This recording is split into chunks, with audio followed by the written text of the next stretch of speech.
রব কাউকে ভালোবাসতে শুরু করলে প্লেটের ভাত কেড়ে নেয়। আমরা কাউকে ভালোবাসলে এসি রুমে রাখি, রব কাউকে ভালোবাসলে ইব্রাহিম নবীর মতো আগুনে ফেলে। আমরা কেউ কাউকে ভালোবাসলে তাকে উন্মুক্ত করে দিই, উন্মুক্ত স্বাধীন করে দিই।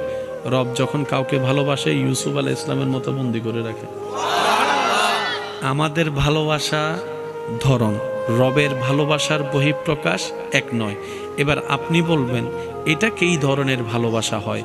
যে ভালোবাসলে কাঁটা দেয়, ভালোবাসলে আগুনে ফেলে, ভালোবাসলে আপনার এসি রুমে না রেখে আগুনের মধ্যে ফেলবে, ভালোবাসলে তাকে বন্দি করে রাখবে, ভালোবাসলে তাকে সারা শরীরের মধ্যে রোগ দিবে। এটা কেমন ধরনের ভালোবাসা?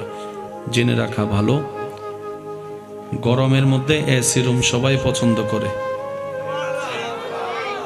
গরমের মধ্যে এসি রুম সবাই, ক্ষুধার্ত অবস্থায় খাবার সবাই। আর এই ক্ষেত্রে ভালোবাসার আসল কি নকল বোঝা যায় না। ভালোবাসা তো তখন বোঝা যায় যখন চতুর্দিকে সবকিছু স্বচ্ছতা, ফ্রেশনেস আছে, কোনো জামিলা নাই, হাতে হাত রেখেছে, এটা ভালোবাসা নয়। যখন পকেটে টাকা থাকবে না তারপরও হাত ধরে রাখবে, এটা না ভালোবাসা।